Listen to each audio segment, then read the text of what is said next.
నమస్తే నాగేశ్వర్ గారు. విద్యార్థులపై పోలీసుల బలప్రయోగం సరికాదు, శాంతియుతంగా నిరసన తెలపడం అనేది రాజ్యాంగపరమైన హక్కు అని చెప్పి సుప్రీంకోర్టు వ్యాఖ్యానించింది. అండ్ ప్రొఫెసర్ గారు, బీహార్ లో విద్యార్థులపైకి AK-47 తో ఫైరింగ్ చేసిన ఒక వీడియో కూడా ఇప్పుడు సోషల్ మీడియాలో హల్చల్ చేస్తోంది. విద్యార్థులపై పోలీసుల ప్రతాపాన్ని తీవ్రంగా అందరూ కూడా వ్యతిరేకిస్తూ ఉన్నారు. అండ్ సుప్రీంకోర్టు కూడా అదే వ్యాఖ్య చేసింది, విద్యార్థులపై పోలీసుల బలప్రయోగం సరికాదు అని చెప్పేసి. సో సుప్రీంకోర్టు వ్యాఖ్యల మీద మీ కామెంట్స్. సుప్రీంకోర్టు ఈ రోజు కాదు, వాస్తవంగా మన మోర్ దెన్ 70 years, నియర్లీ 80 సంవత్సరాల ఇండియన్ జ్యూరిస్ప్రుడెన్స్ చూస్తే పదే పదే ఈ అంశాన్ని స్పష్టం చేపిస్తారు.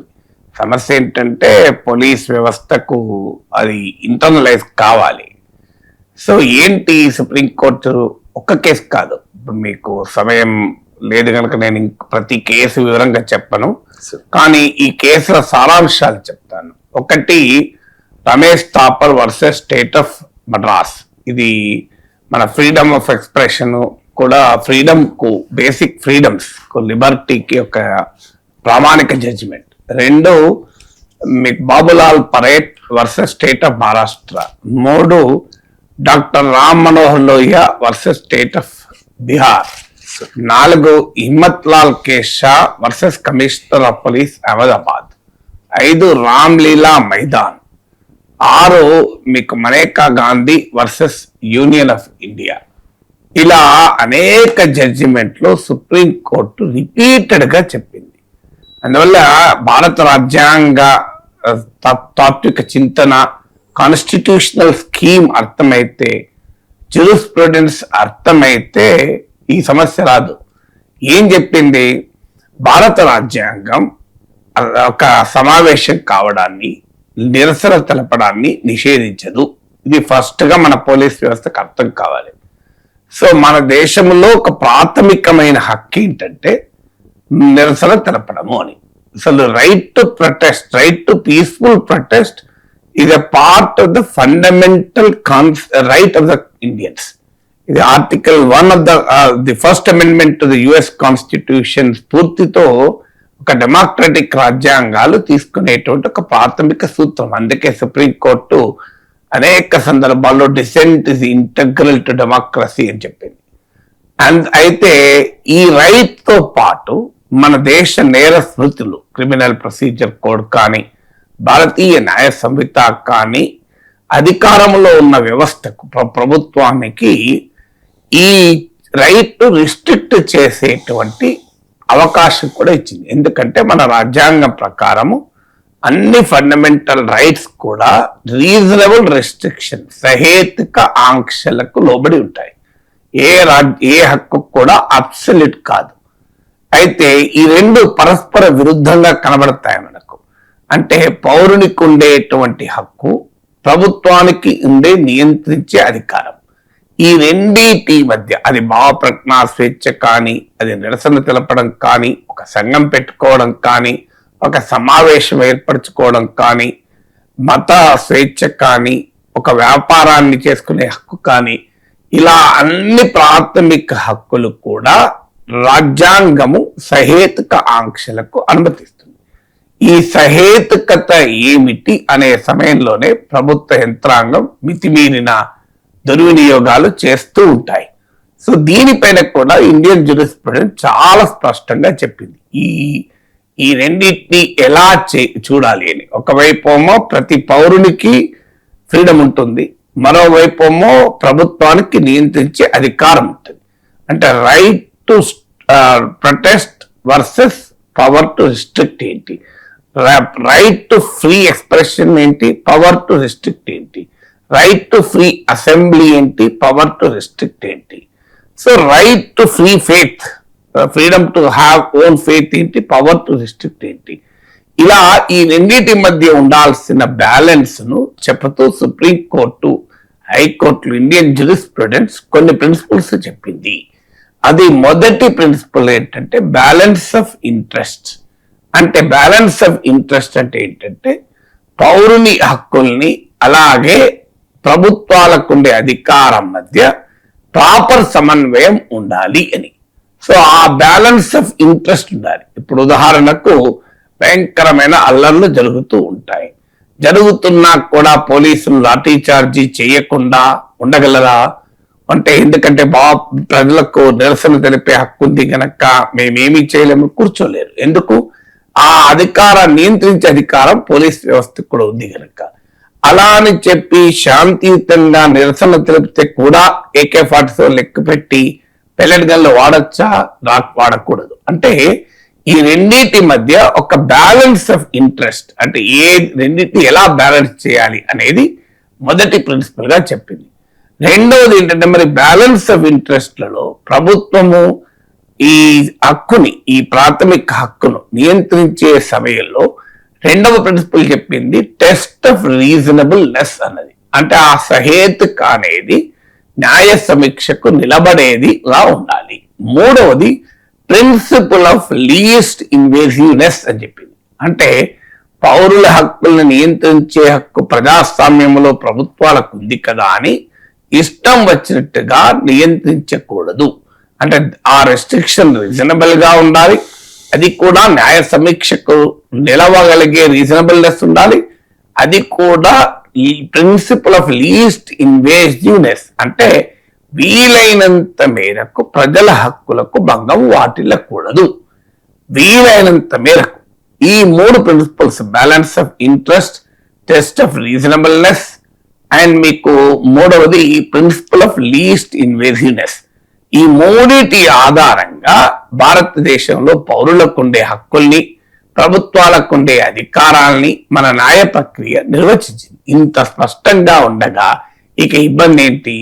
ఇబ్బంది ఏంటంటే ఆ ప్రజాస్వామిక స్ఫూర్తి, రాజ్యాంగ స్ఫూర్తి మన వ్యవస్థల్లోకి రాకపోవడమే, ఇంటర్నలైజ్ కాకపోవడమే.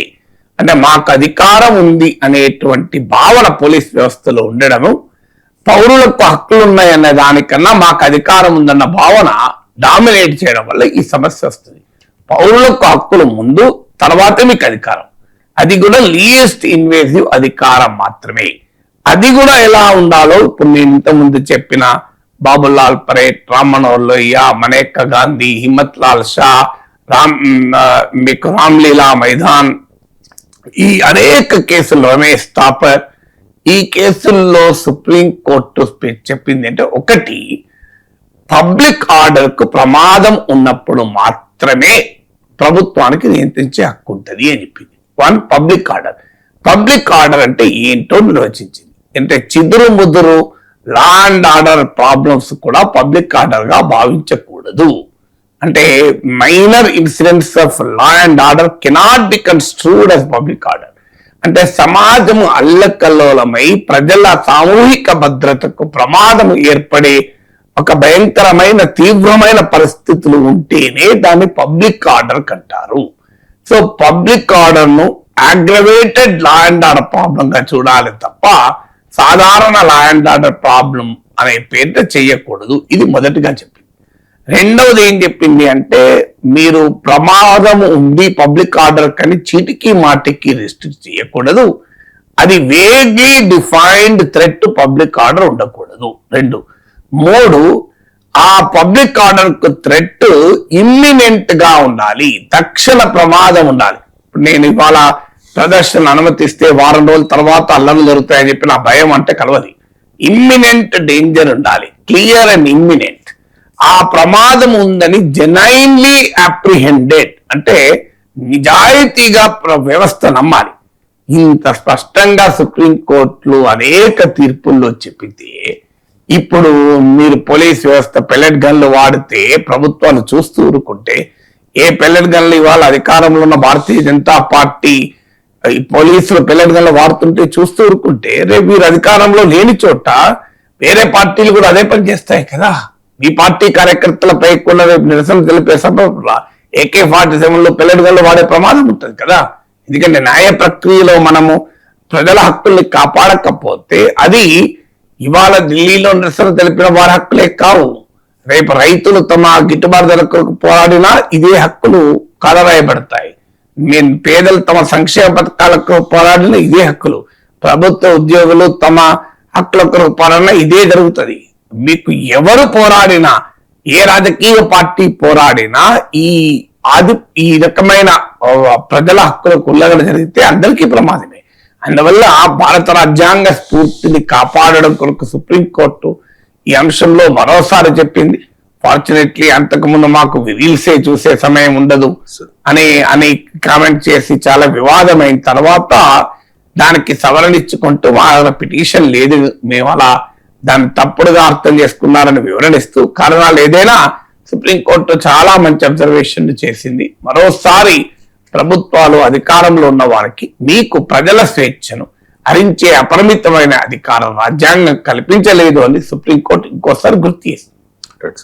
విద్యార్థుల నిరసనలతో రాజీనామా చేసిన ధర్మేంద్ర ప్రధాన్ కు పార్లమెంట్ లో ఎన్డీఏ ఎంపీలు ఘన స్వాగతం పలికారు సార్. ధర్మేంద్ర ప్రధాన్ జిందాబాద్ అంటూ నినాదాలు చేశారు. ఆ తర్వాత ఒక టోపీ పెట్టి సన్మానం కూడా చేశారు. సార్, విద్యార్థుల నుంచి తీవ్ర వ్యతిరేకత విమర్శలు ఎదుర్కొని పదవిని కోల్పోయిన ధర్మేంద్ర ప్రధాన్ ను పార్లమెంట్ లోనే ఎన్డీఏ ఎంపీలు సత్కరించడం, సన్మానించడం దేనికి సంకేతం సార్? అంటే ప్రధాన్ తప్పేమీ లేదు అని చెప్పదలుచుకున్నారా భారతీయ జనతా పార్టీ ఎంపీలు? అండ్ భారతీయ జనతా పార్టీ వ్యూహం ఏంటి సార్? అంటే ధర్మేంద్ర ప్రధాన్ రాజీనామా ఎందుకు అడిగారో తెలిస్తే మనకు ఈ ప్రశ్న ఉత్పన్నం కాదు. ఎందుకు అడిగారు రాజీనామాను?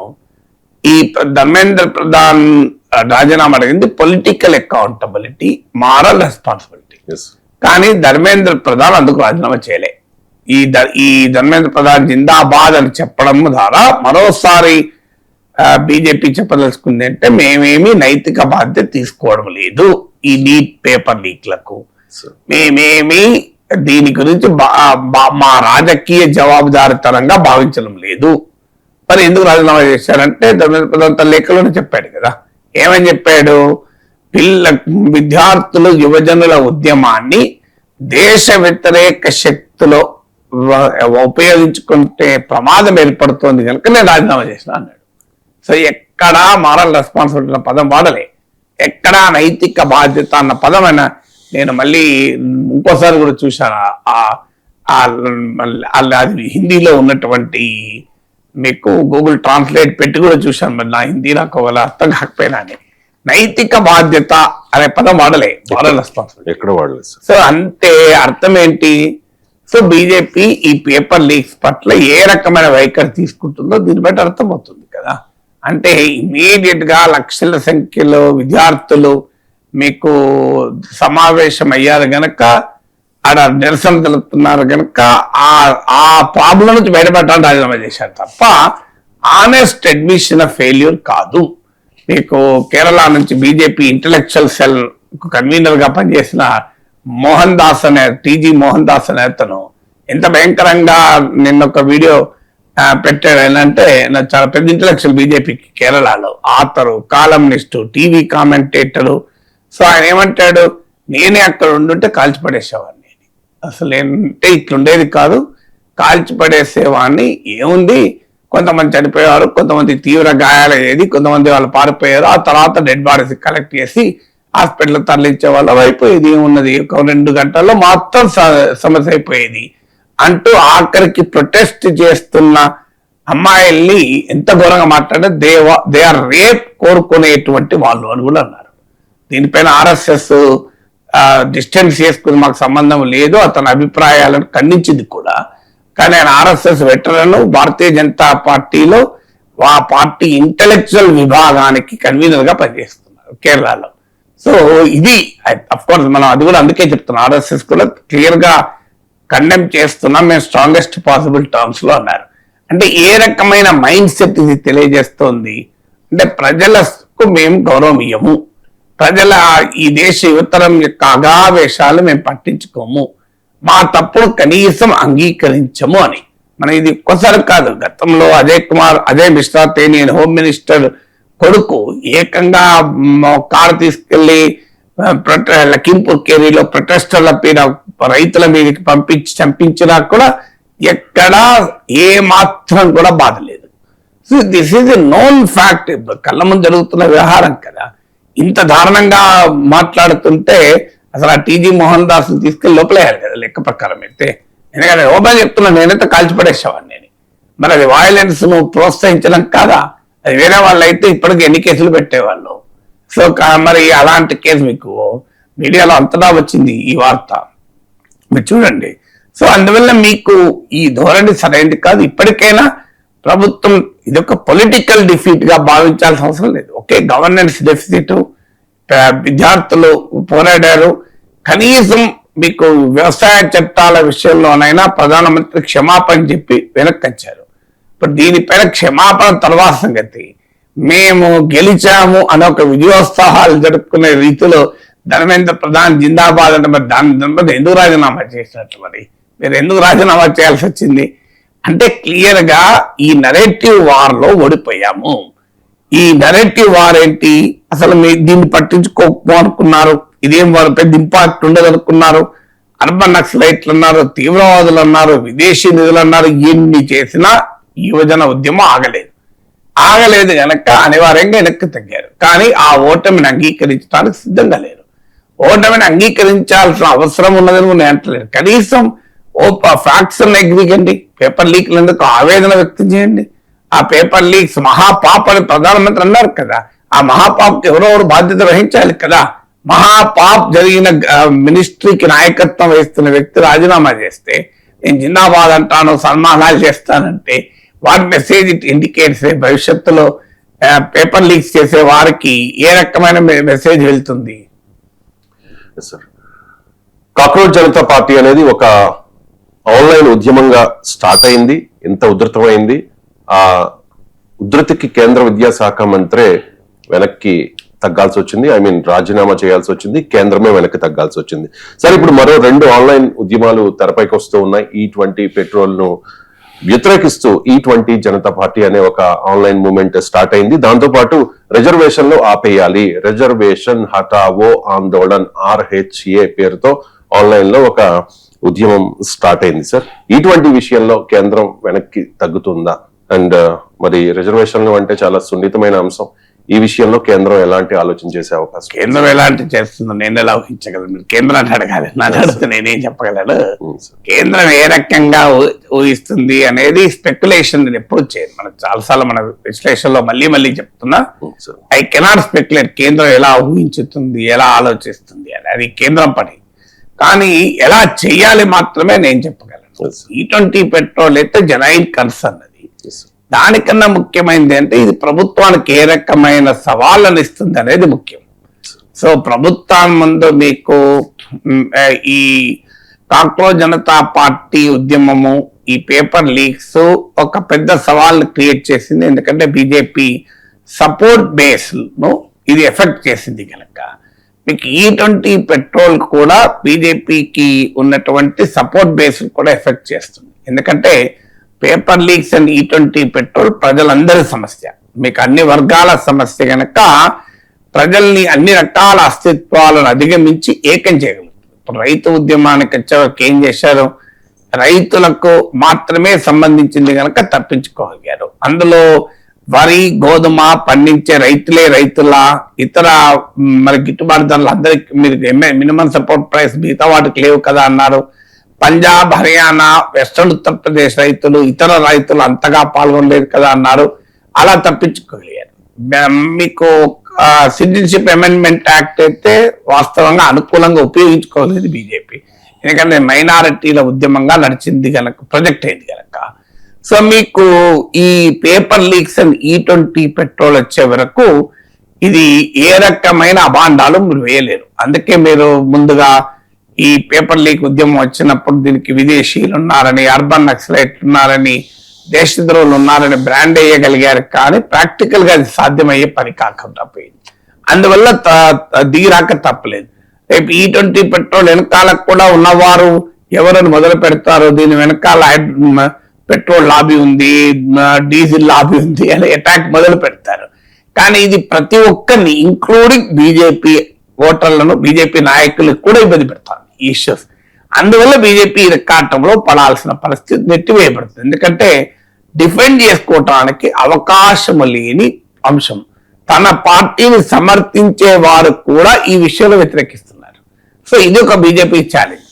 ఇక రిజర్వేషన్ హటావ్ ఆందోళన ఉధృత రూపం దాల్స్తే Bharatiya Janata party very big challenge ఎదుర్కోవాల్సి ఉంటుంది. ఎందుకంటే ఇప్పటికే బీజేపీ పైన విమర్శ, ఆర్ఎస్ఎస్ పైన ప్రత్యర్థులు చేసే విమర్శ ఏంటంటే వీరు రిజర్వేషన్లకు వ్యతిరేకము, వీరు పైకి చెప్పినా వారు అంతర్గతంగా రిజర్వేషన్లకు వ్యతిరేకము అనేటువంటి ఒక వాదన ఇప్పటికే ప్రత్యర్థులు బలంగా జనాలకు తీసుకెళ్లగలిగారు. తీసుకెళ్లడమే కాదు, 2024లో బీజేపీ 63 సీట్లు తగ్గడంలో ఇది కీలక పాత్ర పోషించింది. ఎందుకంటే 400 సీట్లు మాకు రావాలి అని బీజేపీ వాళ్ళు ఎప్పుడైతే అన్నారో, 400 సీట్లు కనుక 400 సీట్ బీజేపీకి వస్తే రాజ్యాంగాన్ని మార్చేస్తారు, రిజర్వేషన్లను ఎత్తేస్తారు, సంవిధాన్ ఖత్రేమే హై అనేటువంటి ప్రచారం పెద్ద ఎత్తున ఇండియా కూటమి చేసింది. అంటే రాజ్యాంగం ప్రమాదంలో పడింది, ఆరక్షణ ఖత్రేమే హై, ఆ రిజర్వేషన్లు ప్రమాదంలో పడ్డాయనే క్యాంపెయిన్ ఉత్తరప్రదేశ్ లో భారతీయ జనతా పార్టీని ఎస్పీ కన్నా తక్కువ సీట్లు రావడానికి కారణమైంది. పెద్ద ఎత్తున ప్రజల్లో వ్యతిరేకత, అణగారిన కులాల్లో వ్యతిరేకతను ఎదుర్కోవాల్సి వచ్చింది. దాని నుంచి బయటపడే లోపే యూజీసీ సోషల్ జస్టిస్ నిబంధనలు వచ్చాయి.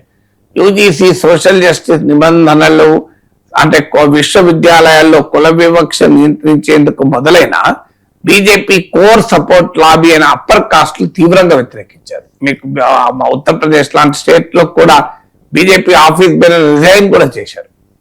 అంటే బీజేపీ పైన అప్పర్ కాస్ట్ లాబీకి ఉండేటువంటి ఇన్ఫ్లుయెన్స్ కి ఇది ఒక ఉదాహరణ. మీకు బీజేపీకి నార్త్ లో అగ్రకుల ఓటర్లు ఒక బలమైన పోల్ కాన్స్టిట్యున్సీ. సో ఆ కాన్స్టిట్యున్సీని కాపాడుకోవడానికి రిజర్వేషన్లకు వ్యతిరేకము అనే ఒక ఇండికేషన్ ఏమైనా వెళ్ళారనుకోండి, ఇతర సామాజిక వర్గాలన్నీ దూరం అవుతాయి. ఎందుకంటే బీజేపీ మండల్ పాలిటిక్స్ తో అప్పర్ కాస్ట్ అట్రాక్ట్ చేసినట్లే మండల్ను రీవిజిట్ చేసి, అంటే non Yadav OBCs, non dominant OBCs, non dominant Dalits, most backward cost తో సోషల్ ఇంజనీరింగ్ చేయగలిగింది. సో ఆ వర్గాల నుంచి మద్దతు పోయే ప్రమాదం ఉంటుంది.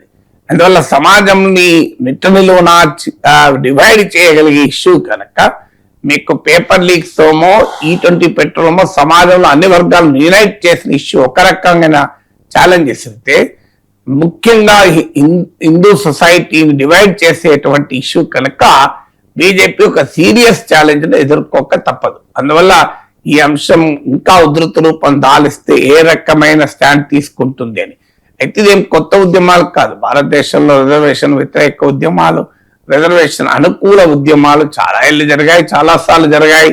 ఎంత మేరకు ఇది ఆన్లైన్ ప్రజెన్స్ నుంచి ఆఫ్లైన్ ప్రభావం చూపుతుందో తెలియదు, కానీ డెఫినెట్ గా కీలకమైన యూపీ ఎలక్షన్స్ ముందు బీజేపీకి అతిపెద్ద ఛాలెంజ్ గా మాత్రం పరిణమిస్తుంది ఉద్ధృత రూపం దాలిస్తే. కేంద్రంతో చర్చలు సానుకూలంగా జరగడంతో కాక్రోచ్ జనతా పార్టీ ఆందోళనల్ని విరమించింది. కానీ కేంద్రం ఇచ్చిన హామీలు నెరవేర్చడం లేదు అనేది సిజేపీ వాదన. ఇదే గాని కొనసాగితే మరోసారి ఉద్యమం చేస్తాము అని చెప్పి సిజేపీ ప్రతినిధులు కేంద్రాన్ని హెచ్చరిస్తూ ఉన్నారు. ప్రొఫెసర్ గారు, ధర్మేంద్ర ప్రధాన్ అయితే రాజీనామా చేశారు. మరి ఆందోళనల్లో పాల్గొన్న విద్యార్థులపై కేసులు ఎత్తివేయడం లేదు. ఇప్పటికే ఒక డెడ్ లైన్ కూడా పెట్టింది సిజేపీ. ఏంటి సార్ కేంద్రం వ్యూహం ఏంటి? అంటే ఇప్పుడు కేంద్రము లిఖితపూర్వకంగా సోనం వాంగ్చుక్ రాసిచ్చిన దాంట్లోను, అలాగే కాక్రోచ్ జనతా పార్టీ ప్రతినిధులతో జరిగిన చర్చల్లోను ఈవెన్ ధర్మేంద్ర ప్రధాన్ రాజీనామాకు ఒక్కరోజు ముందే కూడా అంగీకరించింది ఏంటంటే, ఈ ఉద్యమంలో పాల్గొన్న విద్యార్థులపై కానీ, ఆర్గనైజర్ నిర్వాహకులపై కానీ, వాలంటీర్లపై కానీ ఎలాంటి కేసులు ఉండవు అని స్పష్టంగా హామీ ఇచ్చింది. ఈవెన్ జేపీ నడ్డా కూడా ప్రకటించారు అది. ఎలాంటి కేసులు ఉండవు, ఇప్పటికే దాఖలైన ఎఫ్ఐఆర్లను తీసేస్తాం, ఇక ముందు కూడా ఏవి పెట్టము, అది ఢిల్లీలోనే కాదు దేశంలో ఎక్కడ నిరసనలు జరిగినా అని స్పష్టమైన హామీ కేంద్ర ప్రభుత్వం ఇచ్చింది. వాస్తవంగా ఈ హామీ ఇచ్చాక కూడా ధర్మేంద్ర ప్రధాన్ రాజీనామా చేయాల్సిందేనంటూ పట్టుబడుతూ ఉద్యమం మరి ఒక్కో రోజు కొనసాగాక అప్పుడు ధర్మేంద్ర ప్రధాన్ కూడా రిజైన్ చేశాక ఫైనల్ గా డీల్ కుదిరింది. ప్రభుత్వానికి ఉద్యమకారులకు ఉద్యమం విరమించుకోబడింది. ఇంత స్పష్టంగా హామీ ఇచ్చాక ప్రభుత్వం దానిపైన నిజాయితీ చూపకపోతే డెమోక్రసీలో బ్రీచ్ ఆఫ్ ట్రస్ట్ అంటారు. అంటే విశ్వాసాన్ని గనక సడలితే ప్రభుత్వం పైన పోరాడే ఏ ప్రజానీకం కూడా ప్రభుత్వాన్ని నమ్మరది. అందువల్ల ఇది ఒక పెద్ద ఛాలెంజ్ అవుతుంది. అయితే ఇది నిన్న ఈవినింగ్ కపిల్ సిబ్బల్ తో కలిసి కాక్రోచ్ జనతా పార్టీ అధికార ప్రతినిధులు ప్రెస్ కాన్ఫరెన్స్ ప్రకటించారు.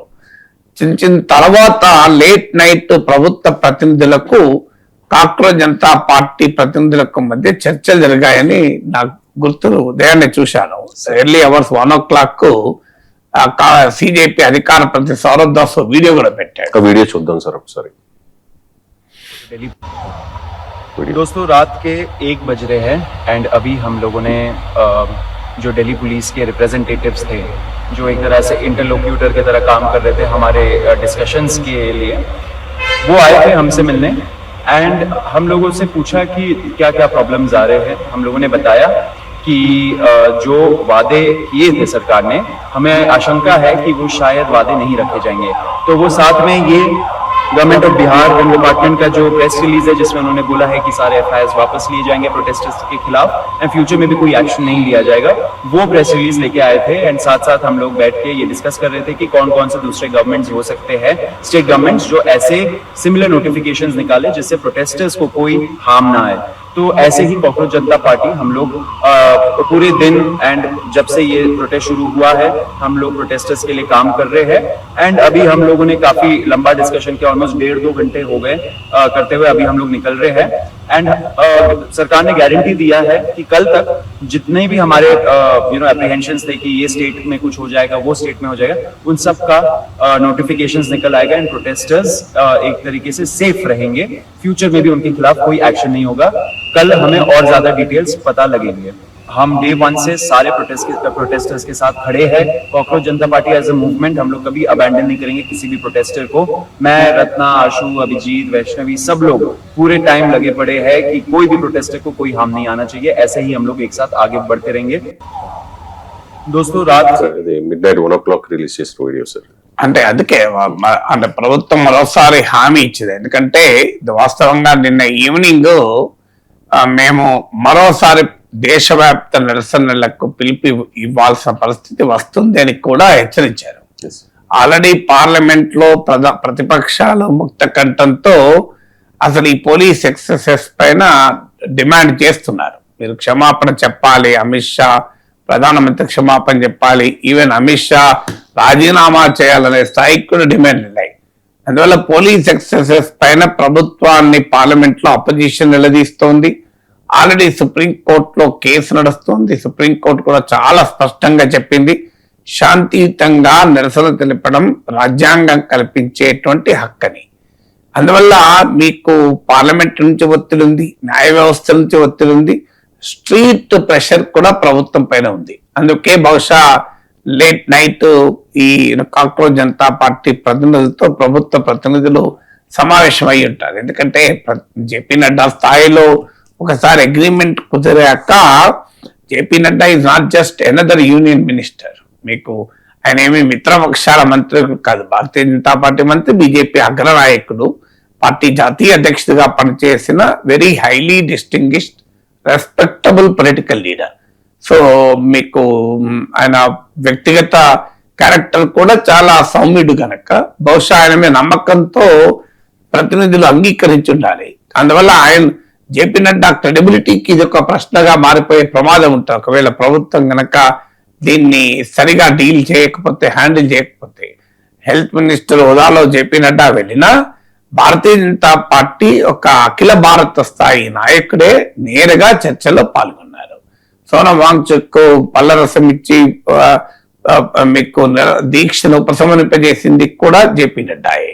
ఇప్పుడు జేపీ నడ్డానే మీడియేటర్ గా ఉండి మీకు ప్రభుత్వం తరఫున హామీలు ఇచ్చాక వాటికే దిక్కు లేకపోతే ఇక party BJP credibility question mark గా మారిపోతుంది. బహుశా అది గుర్తించి ప్రభుత్వం జాగ్రత్త పడ్డట్టుంది. ఎందుకంటే ముఖ్యంగా అస్సాం, బీహార్, బెంగాల్ ఇలాంటి రాష్ట్రాల్లో ఈ కేసులు పెడుతున్నారు. ఎందుకంటే దీనికి రీజన్ ఏంటి అంటే భారతీయ జనతా పార్టీ ఉద్యమాన్ని పాజిటివ్ గా తీసుకొని తమ పొరపాట్లు అర్థం చేసుకొని ఆ పొరపాట్లను సరిదిద్దుకునే పని చేయడం లేదు. ఇది కేవలం ఒక వ్యూహాత్మకంగా ఒక అడుగు వెనక్కేసినట్టుగా ఫీల్ అవుతున్నారు. దానివల్ల ఈ సమస్య వస్తుంది. మీకు ఒక్కసారి గనక ఇప్పుడు మీకు కేరళకు చెందిన BJP intellectual cell convener, RSS లో ప్రముఖుడైనటువంటి టీజీ మోహన్ దాస్ నేతలు కాల్చిపడేస్తే వాళ్ళు నాకైతే ఛాన్స్ వస్తే అని మాట్లాడారు. సో ఆర్ఎస్ఎస్ డిసోసియేట్ చేసుకుంది, తీవ్రంగా ఖండిస్తున్నామని కూడా ప్రకటించింది. మాకు సంబంధం లేదు ఆయన స్టేట్మెంట్ అని. ఎందుకు ఈ రకమైన మాటలు అక్కడ ఇక్కడ వినబడుతున్నాయి? ఎందుకు బీజేపీ పాలిత రాష్ట్రాలు ఇలా వ్యవహరిస్తున్నాయంటే కారణం భారతీయ జనతా పార్టీ రాజకీయంగా తీసుకున్న వైఖరి వల్ల ఈ సమస్య వస్తుంది. హానెస్ట్ గా యాక్సెప్ట్ చేసి ఉంటే ఈ సమస్య వచ్చేది కాదు. మీకు ధర్మేంద్ర ప్రధాన్ జిందాబాద్ అంటూ పార్లమెంట్ లో చేసిన నినాదాలకు కానీ, ఆయన సన్మానం చేయడానికి కానీ, అంటే ఒక హానెస్ట్ గా ఒక తప్పు తెలుసుకొని ఒప్పందం చేసుకోలేదు. వ్యూహాత్మకంగా ఢిల్లీలో పరిస్థితుల్ని చేయి దాటిపోతున్నాయి కనుక మాత్రమే వెనక్కొచ్చారు అనేటువంటిది పార్టీ రాష్ట్ర స్థాయి నాయకులకు వెళ్ళింది అనుకోండి. అందుకే రాష్ట్ర ప్రభుత్వాలు అలా వ్యవహరిస్తున్నాయి. అందువల్ల ఇప్పటికైనా అర్థం చేసుకోవాలి బీజేపీ జాతీయ నాయకత్వం. ఒక్కసారి ప్రభుత్వం తరఫున ఇచ్చిన కమిట్మెంట్ కు వాల్యూ లేకపోతే డెమోక్రసీ చాలా ప్రమాదంలో పడుతుంది. ఎందుకంటే ఇక పోరాడే ప్రజలు ఎప్పుడు పోరాటాల వదలరు. ఎందుకంటే ప్రభుత్వాలపై నమ్మకం లేకపోతే ఇంకేముంటుంది. అందువల్ల ప్రభుత్వం ఎంత స్పష్టంగా, ఎలాంటి అస్పష్టత కూడా లేదు, లాంగ్వేజ్ లో తేడా లేదు, ఏమీ లేదు, క్లియర్ గా అన్నారు. సో అన్న తర్వాత మీరు దానికి కట్టుబడి ఉండకపోతే ఇప్పుడు ఢిల్లీ పోలీస్ కూడా ఫేషియల్ రికగ్నిషన్ టెక్నాలజీతో వాళ్ళు గుర్తించేటువంటి పని చేస్తుంది.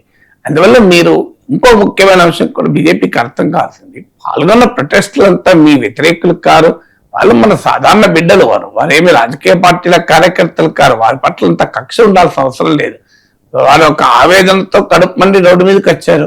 అలా రోడ్డు మీదకి వచ్చిన వారిని అందరినీ శత్రువులుగా తీసుకుంటే అది రాజకీయంగా కూడా సరైనటువంటి దృక్పథం కాదు కదా. ఇక ఇంటర్నేషనల్ అఫైర్స్ విషయానికి వస్తే, ఇరాన్ ఈ భూమి మీద లేకుండా చేస్తాం, భారీ దాడులు చేస్తాము అని చెప్పి ప్రకటించిన ట్రంప్ ఎందుకు వెనక్కి తగ్గారు సార్? గత 3 రోజులుగా అమెరికా ఇరాన్ పై దాడుల్ని ఆపేసింది. దాడుల్ని ఆపడం వ్యూహాత్మకమా సార్? ఎందుకు ఆపినట్టు? కారణాలు ఏంటి? అంటే మెయిన్ గా మీకు ఇంటర్నేషనల్ న్యూయార్క్ టైమ్స్ కూడా ప్రచురించింది, మీకు ట్రంప్ మిలిటరీ అడ్వైజర్లతో సమావేశమయ్యారు. ఆ సమావేశంలో జెడి వ్యాన్స్ తో పాటు మిలిటరీ అడ్వైజర్లు చెప్పింది ఏంటంటే, మీరు ఇలాగే యుద్ధం కొనసాగిస్తూ పోతే మనకే కష్టం అని. ఎందుకు కష్టం అంటే ఈ వార్ లో వాడుతున్న మిసైల్స్ కానీ, ఆయుధాలకు కానీ వార్ లో వినియోగించబడే సంఖ్య ఎక్కువ ఉంటది ఫ్యాక్టరీల ప్రొడక్షన్ సంఖ్యతో పోలిస్తే. మీరు ఉదాహరణకు మిసైల్ ఉందనుకోండి, ఒక నెల రోజుల్లో 50 మిసైల్స్ ఒక ఫ్యాక్టరీ తయారు చేయగలిగితే మీకు వార్ లో ఒక్క రోజులోనే 50 మిసైల్స్ అయిపోతాయి. అందువల్ల ఇప్పుడు కూడా weapons consumed by war, the rate at which, simple mathematics సూత్రం ఇది మీకు, the rate at which war consumes weapons is always higher than rate at which factories produce the weapons. So factories ఉత్పత్తి స్థాయిని దాటి మీకు యుద్ధంలో వాడేస్తుంటారు. సో దీనివల్ల ఏమవుతుందంటే ఇప్పుడు అమెరికాలో ఒక పెద్ద ఛాలెంజ్ ఇవ్వాల. అమెరికాకు ఆయుధాల షార్టేజ్ ఏర్పడుతుంది. ముఖ్యంగా ఇప్పుడు Patriot missiles, air defence missiles, ఇలాంటి అనేక రకాల ఆయుధాల కొరత ఏర్పడింది. దీంతో ఏమవుతుంది అంటే ప్రపంచంలో అమెరికాకు ఒక్క వెస్ట్ ఏషియా అమెరికన్ థియేటర్ కాదు. ఇప్పుడు ఉదాహరణకు యూరోప్ ఉంది. యూరోప్ రేపు రష్యా కనుక అగ్రెసివ్ గా ముందుకెళ్లి యుక్రెయిన్ పైన క్యాప్చర్ చేసుకునే పని చేస్తే అమెరికా అనివార్యంగా యుక్రెయిన్ కు మద్దతుగా రావాల్సిందే. ఇప్పుడు రకరకాల శశబిషలున్న ఉక్రెయినే కాకుండా రేపు రష్యా పోలాండ్ మీదకో, మీకు రొమేనియా మీదకో వెళ్ళిపోయింది అనుకోండి, మీకు ఈస్టర్న్ యూరోప్ దేశాల్లోకి వెళ్ళి అమెరికా మిత్ర దేశాల నాటో అలయన్స్ లోకి వెళ్ళింది అనుకోండి, మీకు అమెరికా వాటిని కాపాడడానికి రంగంలో దిగాల్సి వస్తుంది. మరి అమెరికా దగ్గరనే ఆయుధాలు అయిపోతే ఎలా రంగంలో దిగుతుంది? లేదా అమెరికా దగ్గర ఆయుధాలు అయిపోయినవి అనే అంశం వస్తే ప్రత్యర్థులు ఎందుకు కూరుకుంటారు? రష్యా రెచ్చిపోయే అవకాశం ఉంటుంది. అలాగే చైనా, సౌత్ ఈస్ట్ చైనాలో మీకు ఈ సౌత్ చైనా సీలో అనేక దేశాలతో చైనాకు ఉన్నాయి. ఇప్పుడు ముఖ్యంగా అమెరికాకు అత్యంత ఇంట్రెస్ట్ అయిన ప్లేస్ తైవాన్. సో చైనా కనుక తైవాన్ మీదకి వెళ్తే అమెరికా రంగంలోకి దిగ తప్పదు. ట్రంప్ ఎంత మాట్లాడినా నేను పట్టించుకోనని చెప్పినా, ఎందుకంటే తైవాన్కి అమెరికా మిలిటరీ సాయం చేస్తూనే ఉంటుంది. రేపు ఇలాంటి పరిణామాలు వచ్చాయనుకోండి, ఏం చేయాలి? అమెరికాకు ఇతర థియేటర్స్ ఆఫ్ కాన్ఫ్లిక్ట్ లో వార్ మొదలైతే అమెరికాకి ఆయుధాలు లేకుండా పోతున్నాయి. అందువల్ల ఆయుధాలేమో ఈ వార్ ప్రొలాంగ్ అవుతున్న కొద్దీ వెపన్స్ ఏమో ఖర్చు అయిపోతుంటాయి. ఫ్యాక్టరీ ఇప్పుడు లాకిడ్ మార్టిన్ ఈ మిసైల్స్ ఉత్పత్తి చేస్తుంది, one of the biggest military industrial complex. దానికి ప్రొడక్షన్ లిమిట్ ఉంటుంది, రాత్రి ప్రొడక్షన్ పెంచలేవు కదా. సో అందువల్ల ఆ ఆయుధాల డిమాండ్ సప్లైలోనే మిస్ మ్యాచ్ వచ్చేటువంటి ప్రమాదం ఏర్పడుతుంది. ఇది మొదటి కారణం. రెండో కారణం ఏంటంటే ఈ వార్లో కొలిక్కి రావడం లేదు. పైగా మిడ్ టర్మ్ ఎలక్షన్స్ ముంచుకొస్తున్నాయి. ఈ మిడ్ టర్మ్ ఎలక్షన్స్ లోపు ఓ డీల్ కుదుర్చుకొని గౌరవప్రదమైన డీల్ బయటపడదామని అమెరికా చూసింది. ఇరాన్ ఏమాత్రం అవకాశం ఇవ్వలే. కుదిరిన మెమరాండమ్ ఆఫ్ అండర్స్టాండింగ్ లో క్లియర్ గా ఇరాన్ పై చేయింది. మీకు ఈ ఎంఓయూ పట్టుకొని ట్రంప్ ముందుకు పోలేడు. ఈ ఎంఓయూను చూపి మిడ్ టర్మ్ ఎలక్షన్ లో గెలవలేడు. ఆ ఎంఓయూ క్లియర్ గా అప్పుడు ఇరాన్ పైన ఆంక్షలు ఎత్తివేస్తాం, శాంక్షన్స్, ఇరాన్ స్తంభించిన నిధులను రిలీజ్ చేస్తాం, ఇలా ఇరాన్ ప్రాక్సీస్ కు మద్దతు ఇవ్వడాన్ని ఆపమని కండిషన్ పెట్టాం, ఇరాన్ మిసైల్ కెపాబిలిటీ మీద ఎలాంటి కండిషన్స్ పెట్టాం, ఇరాన్ న్యూక్లియర్ ప్రోగ్రామ్ పైన ఇప్పుడేం మాట్లాడడం, 60 రోజుల తర్వాత చర్చిస్తాం. ఇలా ప్రతి అంశంలోనూ ఇరాన్ కు అనుకూలంగా అమెరికా ఒప్పుకోవాల్సి వచ్చింది ఈ ఎంఓయూ దగ్గర. అందువల్ల అమెరికా డెస్పరేషన్ పైకి ఎన్ని ట్రంప్ చెప్పినా ఈ యుద్ధం ఆపడానికి అమెరికా పడుతున్న తపన అంతా ఇంత కాదు. ఏదో ఒకటి చెప్పి బయటపడాలి ఈ యుద్ధం నుంచి అనే తపనలో అన్ని ఒప్పేసుకున్నారు. ఇప్పుడు ఇరాన్ తన ప్రాక్సీస్ కు మద్దతు ఇవ్వకూడదు అని ఒక కండిషన్ పెట్టారు. ఇప్పుడు ఆ కండిషన్ ఎత్తేసారు. సో ఆ ఇరాన్ డిమాండ్లన్నీ అంగీకరించారు. అమెరికా డిమాండ్లకు ఇరాన్ ఏది ఒప్పుకోలేదు. దీంతో ఈ ఎంఓయూతో రేపు అమెరికాలో ఎన్నికలకు పోలేడు అని చెప్పి తాను ఇరాన్ పైన దాడులు చేస్తున్నట్టు కనిపిస్తాడు. మరి దాడులు చేస్తే ఏంటి నెక్స్ట్? ఇప్పుడు ఇంకేం మార్గం ఉంది ఇరాన్ తో? ఇప్పుడు కొత్తగా ఈ దాడులు కొత్త కాదు కదా. గ్రౌండ్ ఇన్వేషన్ కి ఈ సమయంలో అమెరికా పిలిపించే అవకాశమే లేదు. ఇరాన్ హెచ్చరించింది, గ్రౌండ్ ఎదురు చూస్తున్నాం, రండి సంగతి తేల్చుకుందామని. అమెరికన్ సైనికులే చనిపోవడం మొదలైతే ప్రెసిడెంట్ ట్రంప్ ఎగిరిపోతాడు అక్కడ. సో అందువల్ల ప్రెసిడెంట్ కొమ్మో మిడ్ టర్మ్ ఎలక్షన్ ముంచుకొస్తున్నాయి, ఆయుధాల ఇన్వెంటరీ తగ్గిపోతోంది, యుద్ధానికి ముగింపు కనిపించడం లేదు, ఏం చేయాలో దిక్కుతోచిన పరిస్థితి. పైగా యుద్ధ భారం వల్ల మీకు ఆయిల్ ప్రైసెస్ పెరుగుతున్నాయి. ఒక్కసారి హూతీలు సౌదీ మీద అటాక్ చేస్తే వరల్డ్ ఆయిల్ ప్రైస్ మళ్ళీ $100 దాటింది. సో అందువల్ల అది అమెరికాలో కాస్ట్ ఆఫ్ లివింగ్ ని పెంచుతోంది.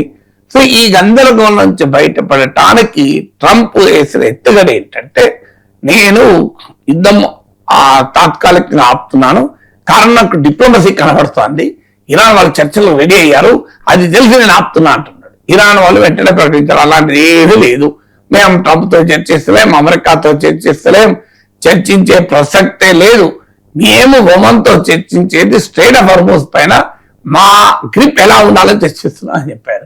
సో అందువల్ల ట్రంప్ కి ఏమీ తప్పదు. అందుకే ఒకరోజు దాడులు చేస్తానని బెదిరిస్తాడు, మరోసారి ఆపుతున్నానంటాడు. సో తాను ఇరాన్ చర్చలకు రెడీ అవుతోంది, ఇరాన్ డెస్పరేట్ గా డీల్ కోరుతోంది. ఈ యాక్షన్స్ అన్ని ఎందుకు చేస్తాడంటే తన ప్రజలకు ఒక హాని చెప్పుకోవాలి, తానే గెలిచాను అని. అది రియాలిటీలో కనబడం లేదు గ్రౌండ్ పైన. సో అందువల్ల అమెరికా ప్రజల్ని మభ్య పెట్టడానికి ఈ ఎత్తుగడలన్నీ వేస్తుంటాడు తప్ప America lost its appetite for this war. ఈ యుద్ధం పైన కోరికలు చచ్చిపోయింది అమెరికాకి. ఎందుకంటే ఇరాన్ పైన ఒక్క బాంబు వేస్తే ఇరాన్ వెళ్ళి వెంటనే కువైట్ పైన, బెహ్రెన్ పైన, యుఏఈ పైన దాడి చేస్తుంది. గల్ఫ్ దేశాలు ఆల్రెడీ తలపట్టుకొని కూర్చున్నాయి, ఎంతకాలం దీన్ని భరించాలి అని. సో అందువల్ల ఒక క్రైసిస్ లోకి ట్రంప్ నెట్టివేయబడ్డారు. దానికి ఇది ఒక ఉదాహరణ. Thank you so much sir.